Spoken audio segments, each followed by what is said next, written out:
kami bersanad kepada Rasulullah. Akidah kami bersanad, akidah Asy'ariyah kami bersanad. Imam Asy'ari itu bersanad kepada Rasulullah. Imam Asy'ari mengambil ilmunya daripada imam, banyak jalur. Jalur pertama dari jalur Imam Ruwaim dan Junaid. Mereka mengambil dari Imam Sarid Saqti, dari Ma'ruf Al-Kharhi, dari Daud At-Tai, Hubail Ajmi, Hasan Al-Basri, Ali bin Abi Thalib, Sayyidina Nabi sallallahu alaihi wasallam. Ini jalur spiritual. Imam Asy'ari juga punya jalur Ahlus Sunnah secara fikrah dan ilmu hadis, yaitu dari Imam Zakaria As-Saji. Beliau ngambil dari Imam Muzani, Imam Al-Qarabisi, begitu juga Imam Ahmad. Maka beliau mewarisi ilmu ilal. Ini ilmu yang sukar, hanya beberapa ahli hadis yang sanggup memahami bab ini. Zakaria As-Saji belum ngambil dari tadi beberapa orang tadi, dan mereka ngambil dari Imam Syafi'i. Imam Syafi'i ngambil dari Malik dari Ibnu Umar, dari Nafi' dari Ibnu Umar, dari Nabi.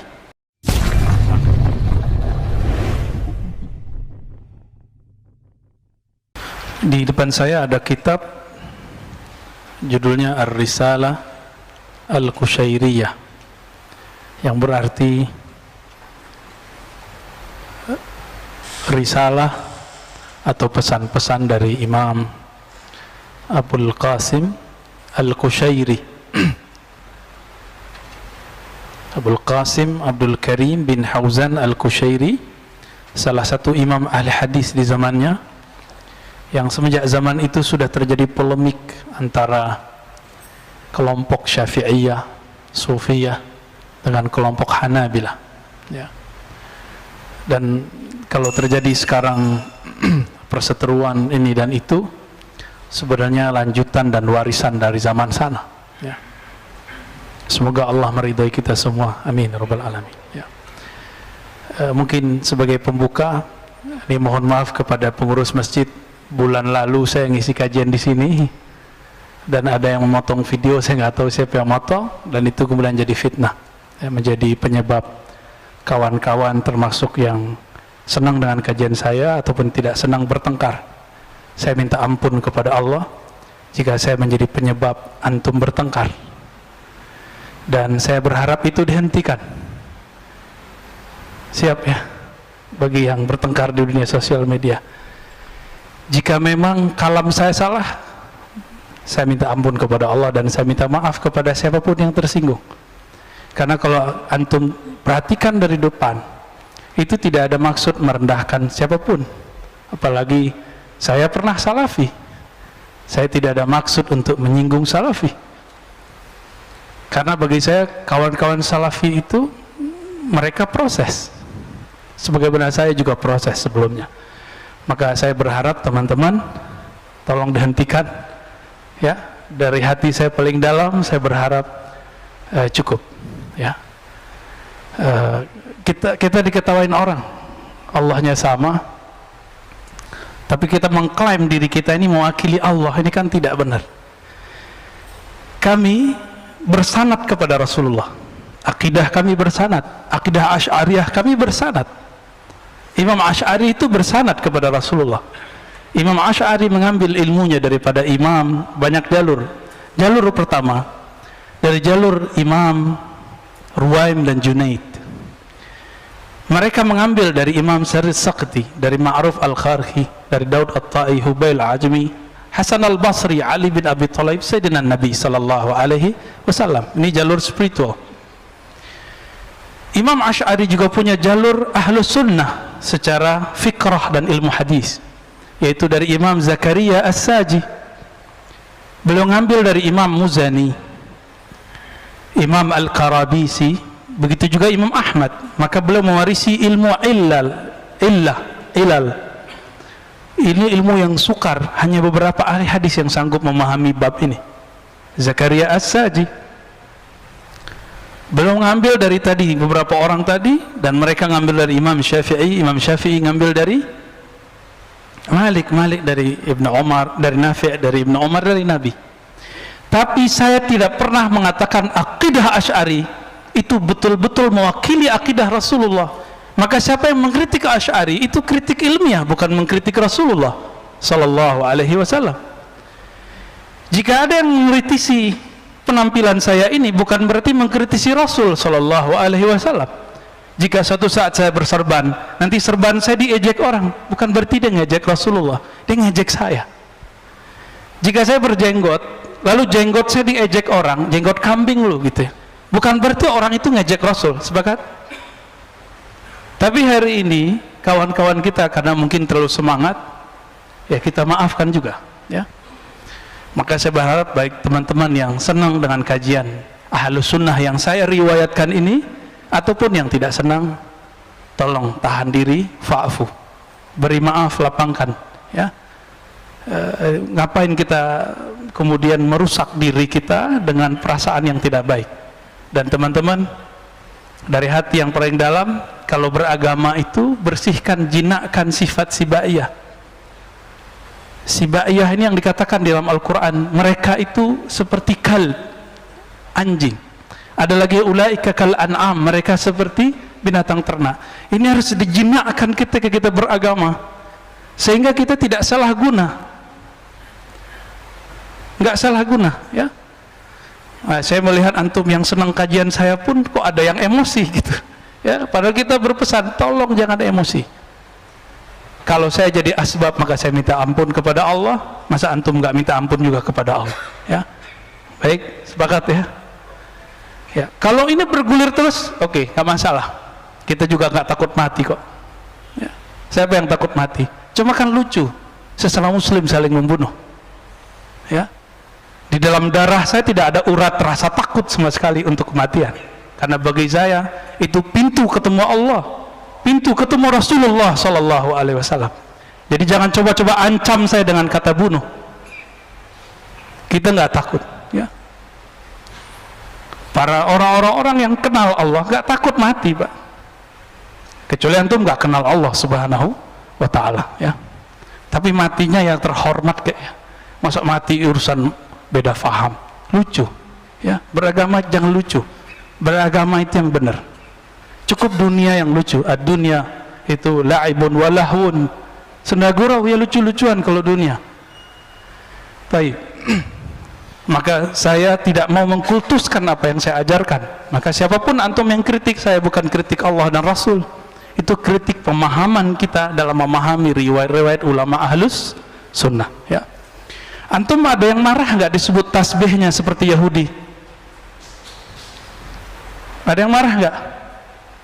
Ada yang marah nggak? Mereka bilang kok tasbih ente kayak Buddha dan Yahudi, itu dikatakan dalam buku-buku zikir mereka. Kita biasa aja tuh ya. Tapi kenapa tersinggung? Ya mungkin karena potongan itu. Maka yang memotong minta ampun juga lah kepada Allah ya. Dalam hal ini saya berharap ya, kita beragama ad-din itu ya samhah al-hanifiyah. Beragama itu luas, beragama itu santai, beragama itu tidak ngotot-ngototan. Jangan dikit-dikit ngancem mau apa. Kalau antum merasa benar, ayo kita diskusi. Pintu kita terbuka untuk diskusi.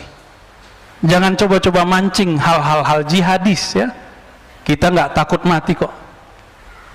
Tapi untuk apa? Ya lucu nanti kalau Muslim membunuh sesama Muslim. Kita tidak mau mengulang kembali kisah Khawarij berbunuh-bunuhan dengan atba' Sayyidina Ali. Kita nggak mau mengulang itu. Sepakat ya. Jadi nggak usah emosi juga kalau ada orang, karena saya tidak butuh dibela ya. Intan surullah yang surkum, bela cukup Allah. Allah pun butuh dibela enggak. Belalah Allah dalam dirimu, maka Allah akan membelamu. Allah nggak butuh dibela. Allah itu ghaniyun 'anil alamin. Allah itu tidak butuh alam semesta. Kita ini bagian dari alam. Maka perjuangan kita itu bukan untuk membela eksistensi Allah, untuk membela sisi peran atau pengenalan kita terhadap Allah dalam diri kita. Itu maknanya ya. Intan surullah yang surkum. Baik. Sudah selesai? Kayaknya jantungnya berdebar-debar nih. Allahumma salli wa sallim wa barik ala nabiyyina Muhammad. Allahumma salli wa sallim. ahad. Al-Fatihah. Bismillahirrahmanirrahim. Alhamdulillahirabbil alamin arrahmanirrahim maliki yaumiddin iyyaka na'budu wa iyyaka nasta'in shiratal ladzina an'amta 'alaihim ghairil maghdubi 'alaihim waladdallin. Kita masuk bab al-khalwah wal uzlah, bab menyepi, berdiam diri, ya, bersunyi-sunyi, itu khalwah. Wal uzlah menyepi, nah, jangan kebalik. Khalwat sudah jadi bahasa Indonesia, berkhalwat, mojok. Ini beda. Berkhalwat di sini, berkhalwat untuk Allah Subhanahu wa ta'ala. Uzlah menjauhkan diri dari manusia. Dua hal yang berbeda. Khalwat bisa dalam keramaian, tapi uzlah mesti dalam kesunyian, kesepian, tidak ada orang. Ini beda khalwat dan uzlah, ya. Di sini ada hadis yang sangat panjang. Kata Nabi SAW, maknanya sesuai dengan beberapa hadis di Sahih Muslim. Inna min khairi ma'aishin nas kullihim rajulan akhizan bi'anani farasih fi sabilillah. Orang yang terbaik itu adalah orang-orang yang mempunyai kendaraan lalu dia bawa fi sabilillah. Kemudian dikatakan di tengahnya, in sami'a faz'atan aw hay'atan kana ala matni farsi yabtaghi al-mauta aw al-qatla fi mazanni aw rajulan fi ghanimati lahu fi ra'si sha'fatin min hadhihi ash-shu'af aw fi batni wadi min hadhihi al-awdiyah yuqimu as-salata wa yu'ti az-zakata ya'budu rabbahu hatta ya'tiyahu al-yaqin laysa min nas illa fi khair. Ini terjemahan bebas saja, ya, karena kalau terjemah harfiah takut enggak bisa dipahami. Sebaik-baik orang itu yang punya kendaraan, lalu dia jadikan kendaraan itu untuk menghindari dari fitnah, kekacauan. Ngapain dia? Dia pergi ke gunung-gunung, ke tempat-tempat yang sunyi, sepi. Yuqimus shalah wa yu'tiz zakah. Dia mendirikan salat, dia menunaikan zakat, menunaikan hak-hak ubudiyah kepada Allah. Ya'bud rabbahu, dia menyembah Allah Ta'ala hatta ya'tiyahul yakin, sampai datang keyakinan. Yakin di situ artinya kematian. Laisa minan nas illa fi khair, ya. Tidak ada pada manusia kecuali cerita kebaikan tentang dirinya. Qala al-ustaz, berkata imam pengarang kitab ini, al-khalwah sifatu ahli safwah. Khalwat itu bersunyi-sunyi meskipun dalam keadaan ramai, itu sifat dari orang yang kalbunya bening, ahlus safwah. Maka bisa kita bersunyi dalam diri meskipun dalam keramaian, membuang selain Allah, tapi kita lagi sedang bersama selain Allah. Antum bekerja tapi niatnya karena Allah. Antum sedang berkeramaian, macet. Coba kalau pikirannya juga macet, gawat nggak? Dibel orang dikit langsung nyolot. Ini ciri-ciri pikirannya belum berkhalwat.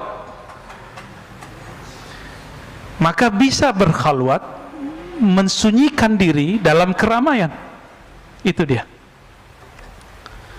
Wal uzlah min amarati ahli al-wuslah. Adapun uzlah, menjauhkan diri dari manusia, ini adalah salah satu tanda-tanda dari orang-orang yang wusul kepada Allah Subhanahu wa ta'ala, orang-orang yang sampai kepada Allah. Kapan uzlah dan khalwat ini dipakai? Imam Kushairi mengatakan, labudda lil murid fi ibtida'i sulukihi aw halihi. Murid itu di awal dia belajar mengenal Allah, ini bukan belajar sekedar belajar biasa. Bahkan mungkin sama, ya, semua ilmu barangkali. Seorang murid jika ilmunya ingin mantap, maka dia harus terbebas dari semua gangguan. Sepakat nggak? Maka orang yang terlalu semangat, dia kuliah misalnya 2 sekaligus, biasanya mateng nggak? Nanggung di sini, nanggung di sana, walaupun dapat double degree. Biasanya begitu. Kecuali orang-orang yang dirahmati Allah, ya.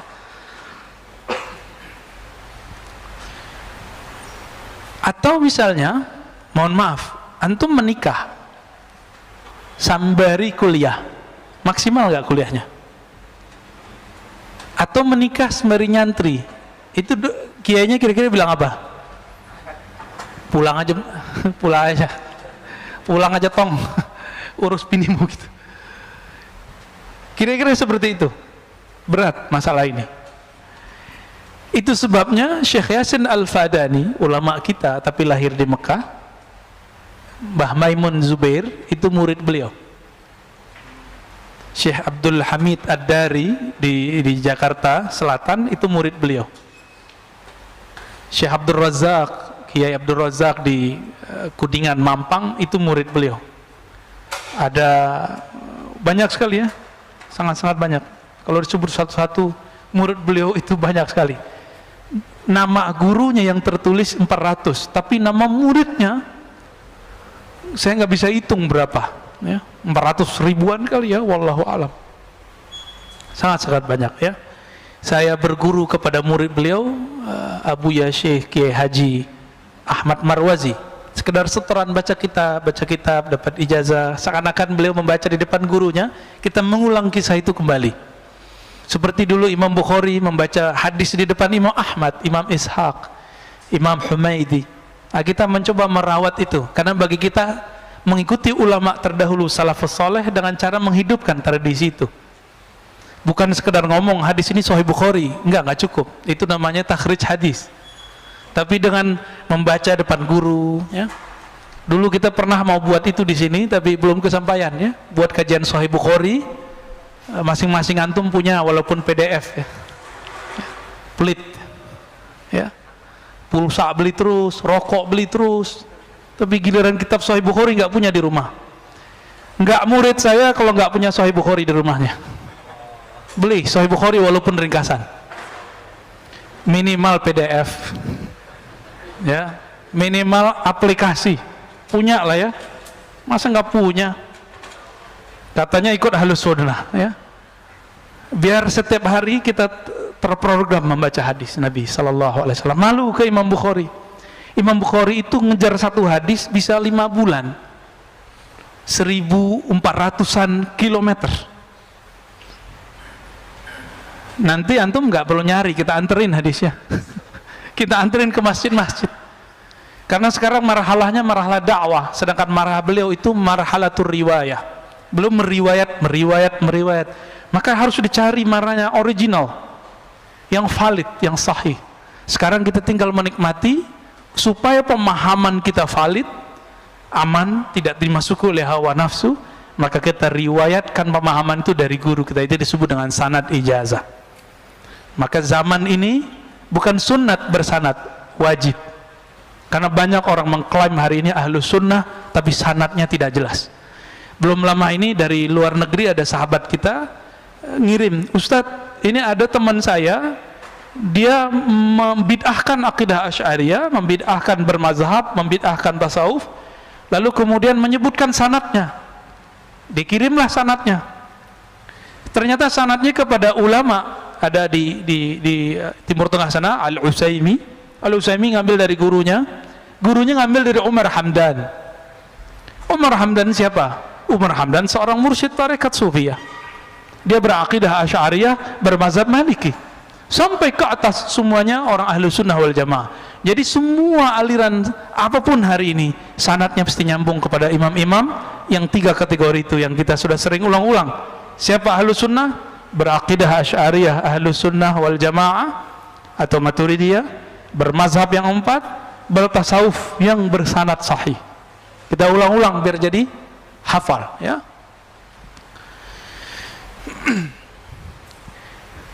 Ketika seseorang belajar lalu ada pikirannya pecah, bisa konsentrasi nggak? Maka Maulana Syekh Yasin Al-Fadani itu telat menikah. Untungnya Allah panjangkan umurnya, maka beliau bisa merawat anak-anaknya plus murid-muridnya. Umurnya panjang Allah. Karena nggak bisa lepas dari handphone, maka kita harus memanage anak pakai handphone. Sehingga dia larang nggak haram. Ya, kayak gini nih contohnya kan. Yang nggak dilarang, tapi harus pinter-pinter mainnya. Ya, Kadang-kadang anaknya dilarang main handphone, dia main handphone depan anaknya.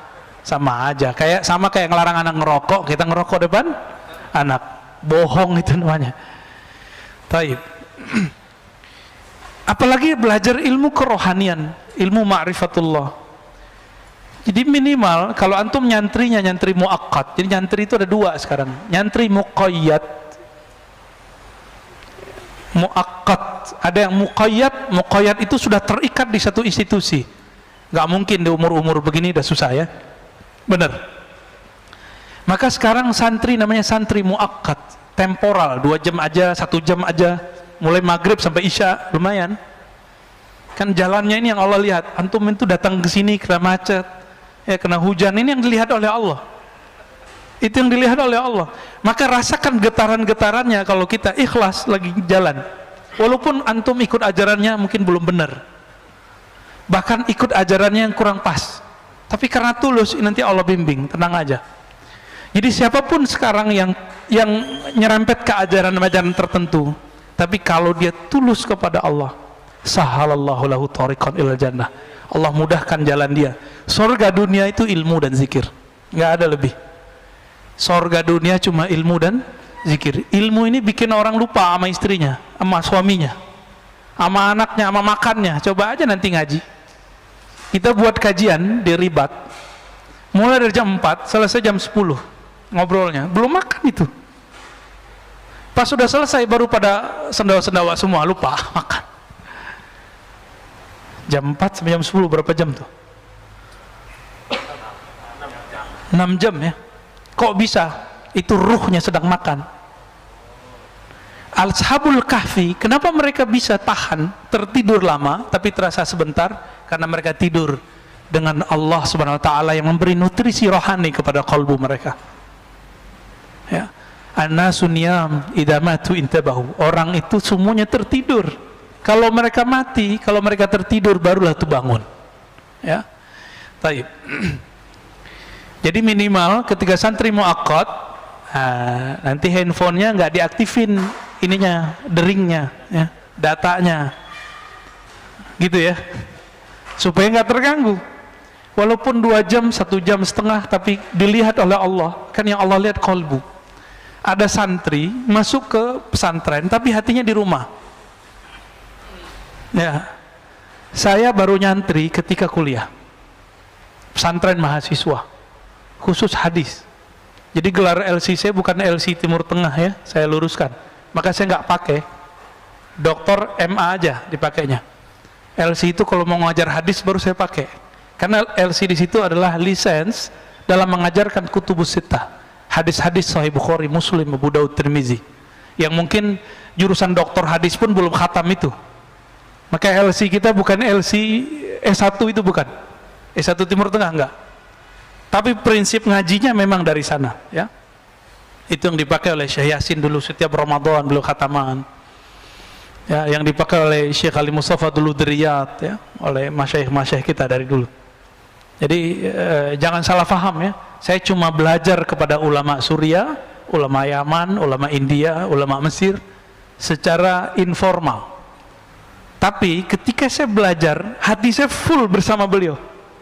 Maka setiap gerak-gerik beliau itu selama dari 2006, 2007, 2008, itu saya nggak bisa menghilangkan dari memori pikiran ini. Jelas gitu, kayak slow motionnya kelihatan. Maka apapun yang beliau ajarkan itu nggak bisa saya lupakan.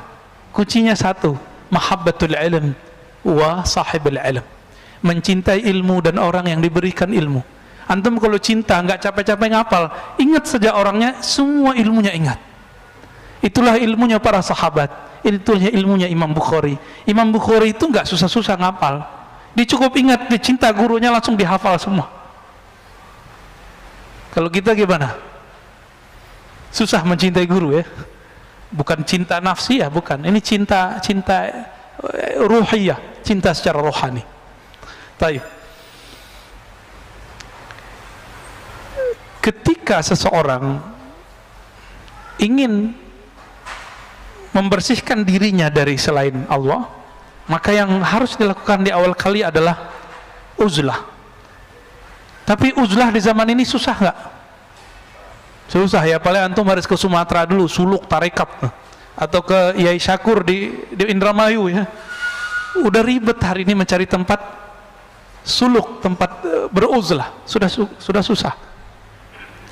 Maka yang bisa kita lakukan terutama di keramaian kota sekarang adalah al-khalwah, berkhalwat. Jadi tolong setiap hari, setiap malam menyempatkan waktu bersama Allah sebelum subuh atau sebelum tidur, hatta walau rubu' sa'ah ya, walaupun cuma seperempat jam, kalau bisa setengah jam, kalau bisa 1 jam. Ngapain? Ya zikir Quran, zikir Quran, zikir Quran, zikir sholat, udah gitu aja, nggak ngapain lagi. Kita sudah tersita lama dengan handphone, katanya anti Cina, tapi handphonenya Cina ya, anti Amerika, handphonenya Apple.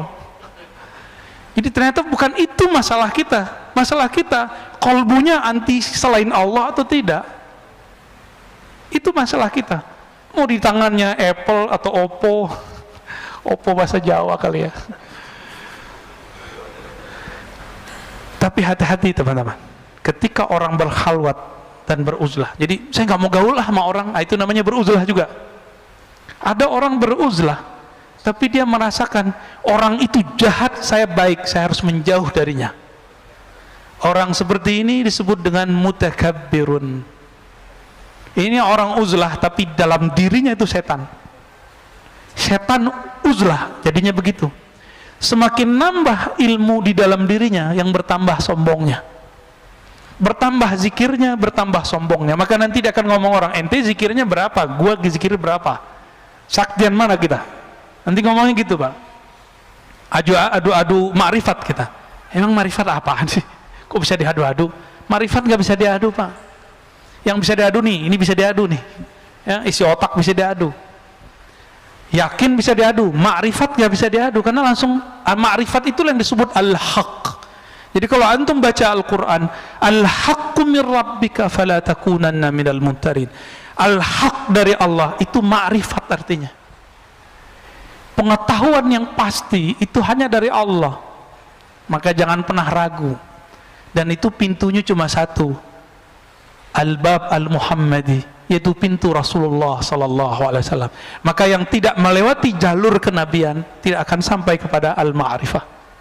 Ma'rifatnya semu, saktinya semu, alimnya semu. Alim di sini kena stroke habis Pak, bener nggak? Antum mau banggain hafalan, kena stroke habis, nggak bisa ngapa-ngapain, nggak bisa banggain ini.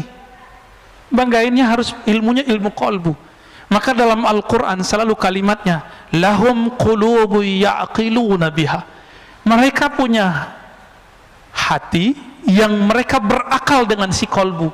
Jadi jangan hanya berakal dengan ini, dengan kecerdasan intelektual. Kita harus berpikir, berakal, sumbernya, resource-nya adalah qalbu ya. Kalau saya mau pakai akal-akalan Pak, saya mungkin debat tiap hari ya. Tapi apa untungnya debat? Kalau kita menang emang orang ikut kita? Kan enggak bakal ya. Orang kalau kalah debat, egonya yang main, gengsi gitu. Itu yang terjadi, nauzubillah min dzalik.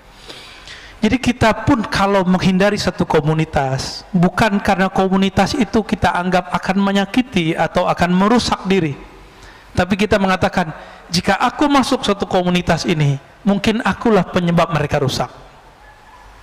Ini baru orang mutawadhi', baru uzlahnya benar. Jadi uzlah zaman now adalah tidak masuk ke dalam komunitas yang membuat kita terpapar dunia, membuat kita melenceng dari akhirat, melenceng dari Allah Subhanahu wa taala. Nah, ketika kita menjauhi komunitas begitu, bukan kita menuduh mereka, tapi kita menuduh diri sendiri. Kalau aku ada di sana, mungkin akulah penyebab mereka cinta dunia. Ini bedanya ya. Maka hati-hati, ini banyak setan itu bisa masuk Pak ke dalam diri para pengamal tarekat, bisa masuk kepada dokter, profesor, bisa masuk ke ustadz, bisa masuk ke siapa aja. Kalau nggak begitu, mana mungkin Sayyidina Adam bisa tertipu? Nabi Adam, Nabi kita, kakek kita semua. Maka ini keturunan Nabi semua kan? Cuma Nabi Adam, bukan Nabi Muhammad. Karena kita semua ini keturunan Nabi Adam, kesalahan itu akan berulang. Syaitan itu selalu berbicara pelan. Syaitan itu selalu berbicara tulus. Dia jual ketulusan dan dia jual keilmuan. Maka syaitan akan menjual keyakinan. Karena dia pernah mengalami ujian keyakinan ribuan tahun beribadah di langit dan di bumi, sehingga Allah angkat dia setara dengan malaikat. Fasjudu li Adama, ujiannya diuji sujud ke Adam, dia nggak mau. Kenapa? Di kolbunya ada kesombongan yang menyala-nyala. Ini dalam diri kita ada kesombongan nggak menyala-nyala? Kalau ada orang sedikit senggol kita, kita marah. Ya, kita mau bunuh orang itu, Pak, jadinya. Tapi kalau kita merasa bukan siapa-siapa, jika ada orang mau nyerang kita, ya kita maafin. Mungkin dia salah faham. Ya, Rasulullah SAW melakukan itu berkali-kali. Ya, dicaci maki segala macam, bahkan dibentak. Ya. Yang paling sedih itu Nabi dibentak oleh sahabat tercintanya Umar. Tapi Nabi faham Umar lagi galau. Apa kata Sayyidina Umar radhiyallahu ta'ala anhu? Belum lagi galau.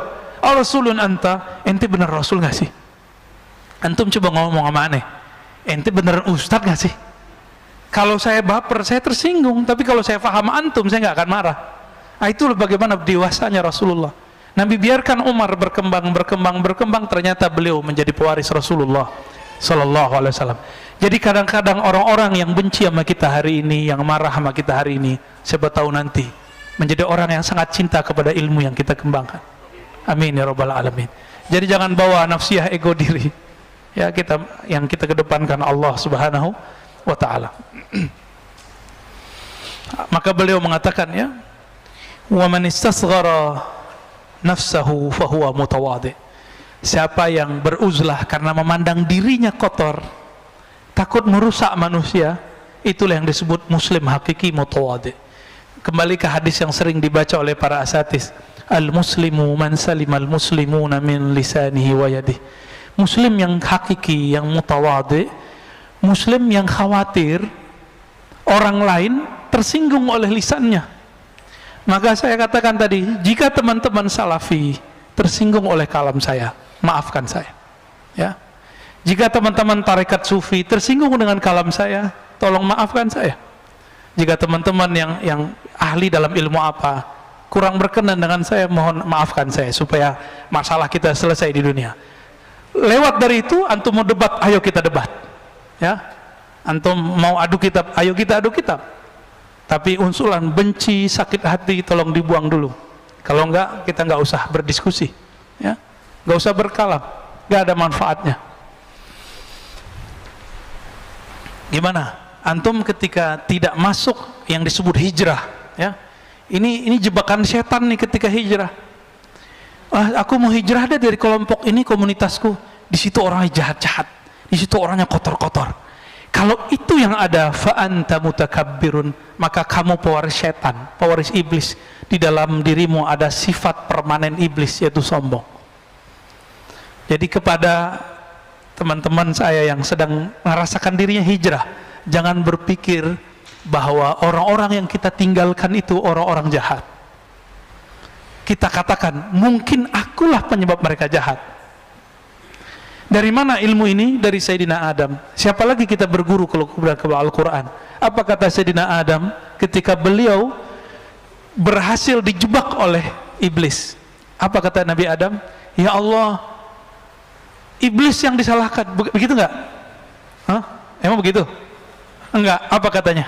Rabbana zalamna. Ya Rabb, aku yang salah, kami yang salah. Ini ilmu Nabi Adam, Pak. Mau dapat ilmu Nabi Adam? Kalau ada masalah, dia nggak nyalain orang, dia nyalain diri sendiri. Ketika ada masalah, nggak childish. Jadi dua aja di dunia, childish dan sombong. Ini karakter orang yang suka nyalahin orang. Kalau di dunia kerja, satu tim nggak mau salah, dia salahin tim yang lain atau temannya. Maaf bos, ini bukan karena saya, tapi karena si Anu nih, lupa nih. Nggak mau mengaku kesalahan. Kalau dalam dunia keilmuan, kiber. Kalau tadi childish, sombong. Ya, orang sombong nggak mau ngaku kalah. dan gak mau aku salah. Ngaku kalah dan salah ini dua hal yang berbeda, dan itu paling berat. Ya, paling berat. Jadi antum kalau diajak berantem orang ngaku kalah aja. Masih ingat cerita anak Nabi Adam? Ini turun. Jadi sifat Nabi Adam ketika turun ke anaknya, Habil dan Qabil. Siapa yang mengaku kalah? Habil. Apa kata Habil? Jika memang nyawaku membuat engkau bahagia, ambil. Ada nggak antum yang begitu? Atau di dalam diri kita masih ada yang kebuasan? Buas. Saya rasa ini yang perlu dijinakkan, ya. Coba jinakkan dulu itu. Maka di dalam kitab ini, ketika kita mau beruzlah, mau hijrah, mau latihan mengenal diri, mengenal Allah, maka kita bukan mau belajar jadi orang suci. Kita sedang belajar menjinakkan sifat-sifat buas yang ada dalam diri kita. Sifat sibaiyah, yang suka nyolot mulu, ya. Benar ya? Ini aswaja tapi kok nyolot. Ini nggak aswaja ini. Coba, aneh nggak senam antum itu kalau ketika membalasin orang-orang itu kemudian berkata kasar. Kul khairan auliyasmut, katakan khairan. Khairan itu beda dengan hasanan. Khairan itu pilihan kata yang baik. Kalau hasan itu mungkin baik aja, indah aja. Tapi khairan, tidak semua yang indah menurut kita indah menurut orang. Mungkin saya kurang khairan sehingga antum bertengkar, ya, sehingga di sosmed terjadi begitu, ya. Maka atubu ilallah. Jadi malam tadi saya zikir, ya Latif, ya Latif, ya Latif, ya Latif, ya Latif, ya Allah yang Maha Latif. Ini saya berjuang untuk mengeksiskan ajaran engkau, atau saya mengeksiskan saya, mazhab saya, manhaj saya. Disitulah Al-Latif. Allah kemudian melembutkan hati. Alhamdulillah, ternyata memang benar. Setiap kali orang menyebut nama Allah, Allah akan memasukkan nur ke dalam kolbunya. Bertahap, bertahap, bertahap. Dan disitulah Nabi mengatakan istafti qalbak, baru sah, mintalah fatwa ke dalam kolbumu. Jadi kalau sudah dizikirkan kolbu, baru boleh dimintain fatwa, Pak. Kalau belum dizikirkan kolbu, yang di kolbu itu bercampur dengan hawa nafsu, belum bisa dimintain fatwa. Istafti kolbaknya belum berlaku, mintalah fatwa ke dalam kolbumu. Kolbu itu wilayah terdalam kita, yang ketika dia berzikir dia akan mengalah. Gak apa-apalah ngaku kalah, ya. Kalah debat gak apa-apa, saya gak marahin antum kok, ya. Kalau mau buat forum-forum perdebatan ilmiah, teman kita Ahlus Sunnah banyak yang siap berdebat, ya. Nanti bukan aneh yang maju, ya, aneh nggak pintar debat. Yang pintar debat tuh banyak, ada Buya Asfi, Kiai Ma'ruf Khazin, ya, Habib Geis, itu jago-jago semua tuh. Kalau kita ngaji-ngaji kitab biasa aja, ya. Mau ngaji ayo, banyak, ya, banyak yang mau debat, karena itu memang jihad mereka di situ. Mereka berjihad di wajadilhum billati hiya ahsan. Berjihadlah dengan cara yang, berjidallah dengan cara yang ahsan. Taib.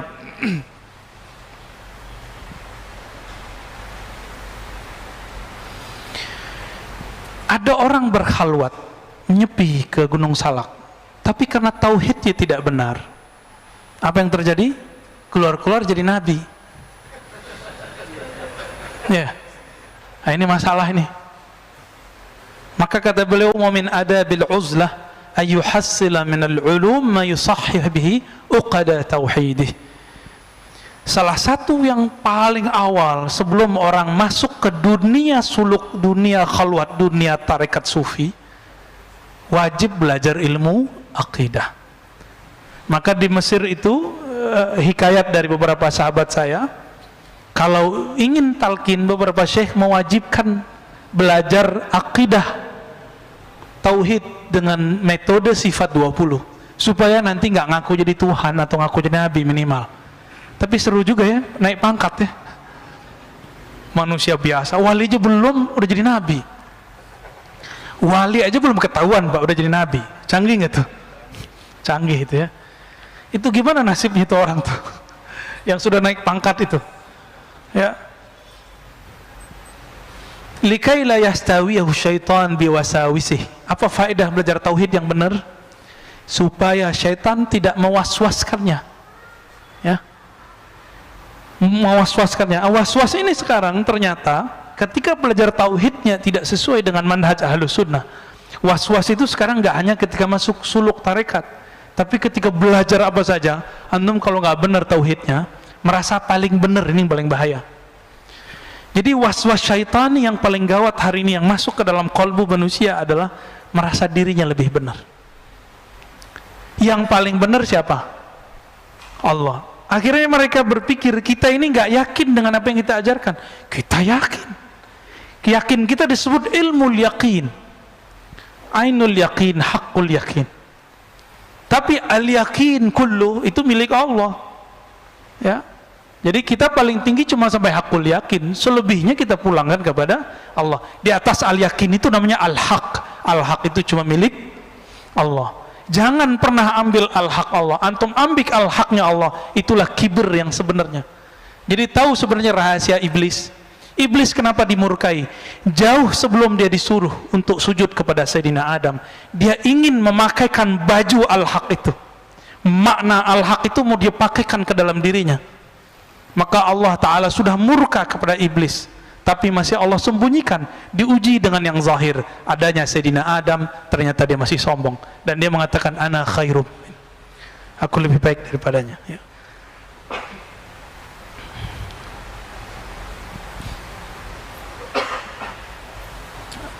Bapak saudara makan Allah, ini bagian akhir yang mau saya sampaikan. Kalau mau ingin husnul khatimah, mau husnul khatimah nggak? Meninggal husnul khatimah, perbanyak amal dalam keadaan khalwat. Sebelum subuh, sebelum berangkat ke masjid, atau sebelum tidur, atau beramal sunat di rumah, perbanyak amal. Hatta harim kita nggak tahu, hatta anak kita nggak tahu kita lagi zikir apa. Kalau bisa begitu. Hatta pasangan kita nggak ngerti berapa jumlah zikir kita. Mungkin dia tahu teknik zikir kita, tapi tidak tahu berapa jumlah zikir kita. Dan jangan pernah keluarkan saya zikir sekian, kecuali antum jadi guru lalu ingin memotivasi murid. Jangan pernah. Suatu kali ada seorang datang kepada Imam Abu Yazid Al-Bustami dan mengatakan, sumtu 20 sana ya Syekh, wahai tuan guru, aku sudah berpuasa 20 tahun. Apa kata beliau? Aftarta, kamu baru saja berbuka. Karena orang selevel dia 20 tahun berpuasa, seharusnya sudah masuk level puasa batin. Puasa ruhani, yaitu tidak memamerkan amalan depan orang. Maka kalau pengajian, ya, nggak usah pasang postingan lagi kajian nih, gitu. Kalau dulu unik, lagi dengerin azan di Masjidil Haram, lagi dengerin azan nih, pakai J lagi azan di Masjidil Haram. Allahu Akbar. Nggak usah. Ya. Bangun tidur malam hari, bangunin teman, bangun dalam hati nggak selamat, biar teman tahu aku udah bangun duluan. Hati-hati. Mainannya setan halus tapi nyata, itu beda. Halus dengan nyata dengan tampak ini pasti dia fisik, tapi kalau nyata kadang-kadang dia halus tapi terasanya jelas. Rasakan saja dialog hati kita bertengkar ketika kita mau pamer. Benar ya? Itu yang pertama. Yang kedua, teman-teman, tunjukkan kepada Allah bahwa kita hambanya, baik dalam sunyi ataupun keramaian. Itu sama. Ini ciri-ciri orang yang lulus khalwat. Walaupun tidak khalwat 40 hari, tapi antum lakukan ini setiap hari. Mencoba kualitas zikir dan amalnya sama ketika sendiri dan sama ketika bersama orang. Insya Allah ini sudah berhasil disebut khalwah dar anjuman, kata Syah Naqsyaband. Berkhalwat dalam keramaian. Al khalwah fil jalwah, begitu kata Maulana Imam Khalid, ya, Ad-Dimashqi Al-Baghdadi. Berkhalwat tapi dalam keramaian. Inilah ajaran Imam Ghazali yang dia wariskan dari Abu Ali Al-Farmadi, bersambung kepada Rasulullah Sallallahu Alaihi Wasallam. Maka sebaik-baik orang bukan yang menjauh dari manusia, tapi sebaik-baik orang yang dia bergaul dengan manusia, tapi kalbunya tetap bersama Rabbun Nas, Allah Subhanahu wa Ta'ala. Panitia apa?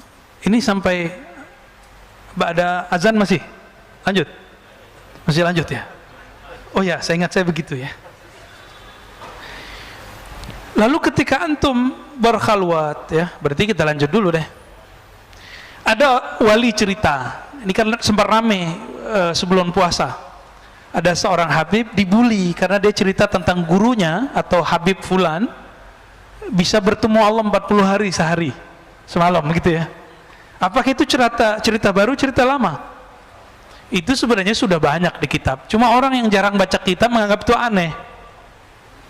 Saya mau tanya, antum masih ingat hadis al-ulama warasatul anbiya? Ulama pewaris para nabi. Nabi Adam ketemu Allah nggak? Ketemu Allah. Nabi Musa dialog dengan Allah nggak? Dialog. Nabi Isa, Nabi Muhammad, semua nabi itu punya pertemuan dengan Allah dengan cara yang berbeda. Yang sempurna cuma Nabi Muhammad, sama sendal-sendalnya dibawa ke aras. Ini bedanya. Nabi Musa pingsan dulu baru merasakan hadirnya Allah. Padahal Nabi Musa sudah berdialog dengan Allah berhari-hari, 40 hari. Nah, di sini dikatakan yuhka an Abi Yazid. Jadi Abu Yazid ketika berkhalwat, Abu Yazid ini ulama salafus saleh, wafat tahun 261 Hijriah, sama dengan Imam Muslim, pengarang Sahih Muslim. Apa kata beliau? Ra'aitu Rabbi Azza wa Jalla fil manam. Aku melihat Allah Ta'ala dalam mimpi. Mungkin nggak? Dalam mimpi loh? Mungkin. Coba kalau nggak percaya, buka kitab Ta'bir Mimpi karya Ibnu Sirin, An-Nablisi dan banyak ulama. Ada di situ ru'yatullah, melihat Allah Subhanahu wa Ta'ala. Fakultu kaifa ajiduka. Lalu aku bertanya, ya Allah, bagaimana cara aku menemukanmu, bertemu denganmu? Faqal fariq nafsak wa ta'al. Hai Abu Yazid, fariq nafsak, tinggalkan egomu, nafsiyahmu. Ta'al, ayo kita ketemuan. Maksudnya apa? Maka yang menghalangi kita dengan Allah itu apa? Nafs. Angan-angan, masa sih? Gak mungkin zikir 100 kebanyakan, apalagi dikasih 1000. Apalagi antum kena racun bilang zikir 1000 bid'ah. Ya? Ya salam. Azan dulu ya. Azan dulu kita lanjut tanya jawab. Fadal muazzin.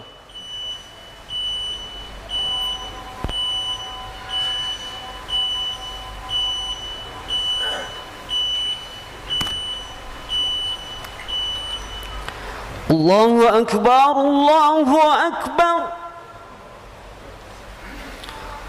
Allahu Akbar,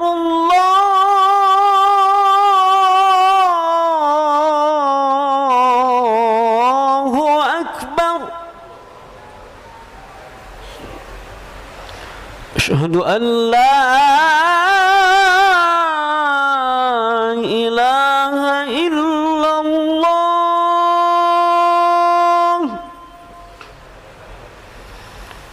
Asyhadu an la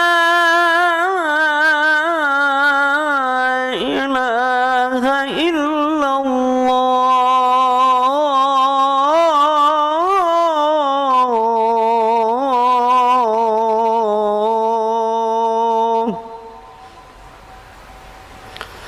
Asyhadu anna Muhammadar Rasulullah.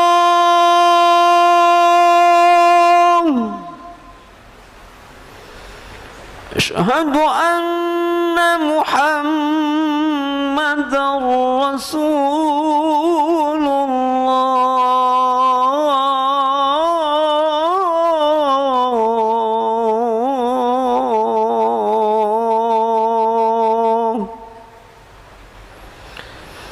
Hayya 'alas shalah.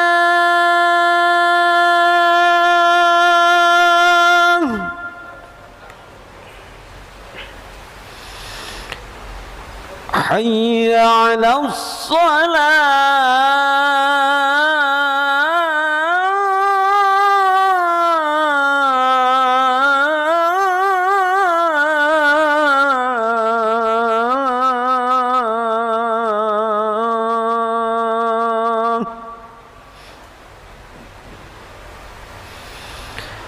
حي على الفلاح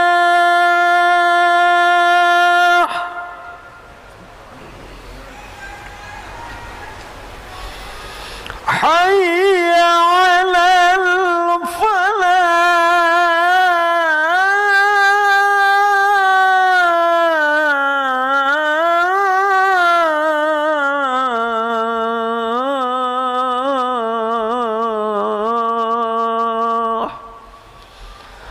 الله أكبر الله أكبر لا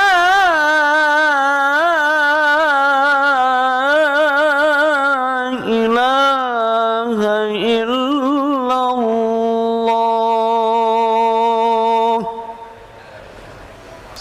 اللهم رب هذه رضيت بالله ربا والإسلام حسنا الحمد لله رب العالمين. Baik. Kita lanjutkan sedikit lagi. Imam Abu Ali Ad-Daqqaq, mursyidnya Imam Al-Qushairi, berpesan kepada beliau, ilbas ma'an nas ma yalbasun. Kalau kamu ingin mengikuti petuah uzlah yang sesuai dengan zaman kontemporer, zaman sekarang, zaman now ya, hijrah zaman now, gimana? Ilbas ma yalbasun, pakailah yang mereka pakai, berkendaralah dengan apa yang mereka kendarai. Maka beruzlah itu bukan berarti menanggalkan perangkat-perangkat hidup, itu fasilitas, pakai aja ya, kita nggak dilarang pakai itu, yang penting halal ya. Ilbas ma yalbasun ya, mereka bisa pakai mobil mewah, antum pakai mewah boleh, tapi jangan nunjukkan nih lo Islam bisa pakai. Nggak, Islam nggak perlu digitu-gituin, nggak perlu dikasih tulisan Islam itu mewah, nggak perlu juga ya. Jadi kita ketika membuat tulisan-tulisan kaligrafi, nampilin di perangkat-perangkat kita, punya kita, bukan tujuannya untuk menunjukkan Islam begini loh, nggak.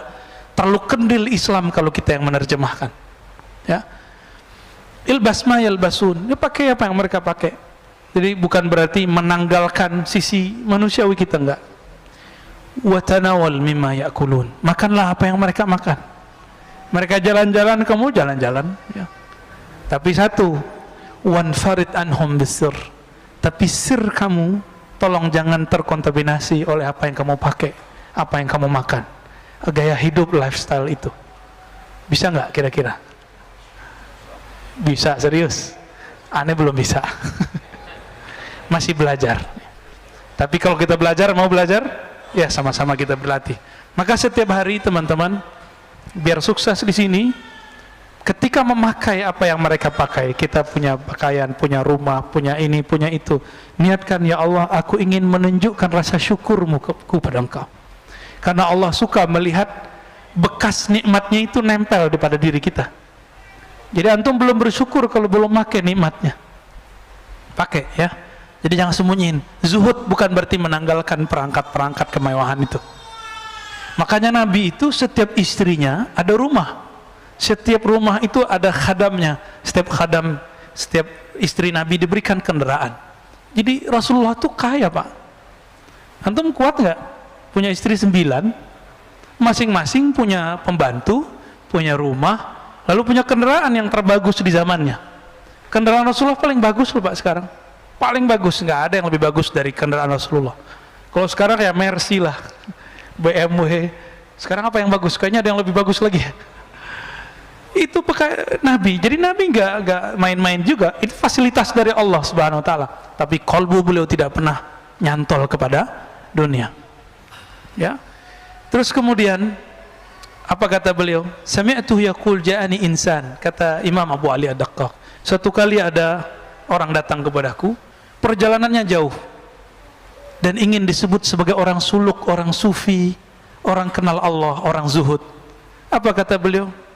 Laisa hadzal hadis min haythu qat'il masafa wa maqasatil asfar. Wahai anakku, yang disebut bersuluk, menempuh jalan, mendekatkan diri kepada Allah, bukan dengan kamu jalan jauh begini, bersusah payah begini, tapi farik nafsak walau bi khatwah. Coba kamu tinggalkan dirimu, egomu walaupun satu langkah. Setiap hari belajar pelan-pelan, pelan-pelan. Kita dikatain orang nggak balas ngatain. Nah, itu salah satunya, Pak. Ya, saya lagi belajar itu juga. Ya, mau sama-sama belajar kita. Ya. Jadi kita nggak akan menjadikan diri kita ini presentasi dari Islam yang sebenarnya. Kita sedang berusaha supaya sampai kepada hakikat keislaman itu. Kemudian faqad hasala maksuduk. Kalau kamu sudah setiap hari melangkah menjauh dari egomu, itulah hakikat Nabi Adam. Hadza maksuduk. Inilah maksud tujuanmu. Itulah ilahi anta maksudi wa ridhaka matlubi. Nabi Adam ketika dijebak oleh iblis laknatullah alaih, beliau tidak mengatakan ente terlaknat wahai iblis. Apa kata dia? Ya Rob, aku yang salah. Kalau engkau tidak ampunkan kami akan menjadi orang-orang yang fa illam taghfir lana lanakunanna minaz zalimin. Kami akan selalu berbuat salah. Maka kita tutup kajian kita pada malam ini dengan doa Nabi Adam. Rabbana zalamna anfusana wa illam taghfir lana wa tarhamna lanakunanna minal khasirin. Ya Allah, kami banyak salah karena kami orang kemudian berprasangka, karena kami kadang-kadang orang kemudian salah memahami agama ini. Ampunkan kami ya Allah. Jika engkau tidak mengampuni kami ya Allah, tentu kami jadi orang zalim. Rabbana atina fid dunya hasanah wa fil akhirati hasanah wa qina adzabannar. Sallallahu ala nabiyina Muhammad walhamdulillahirabbil alamin. Subhanakallahumma wa bihamdika asyhadu an la ilaha illa anta astaghfiruka wa atubu ilaik. Assalamu alaikum warahmatullahi wabarakatuh.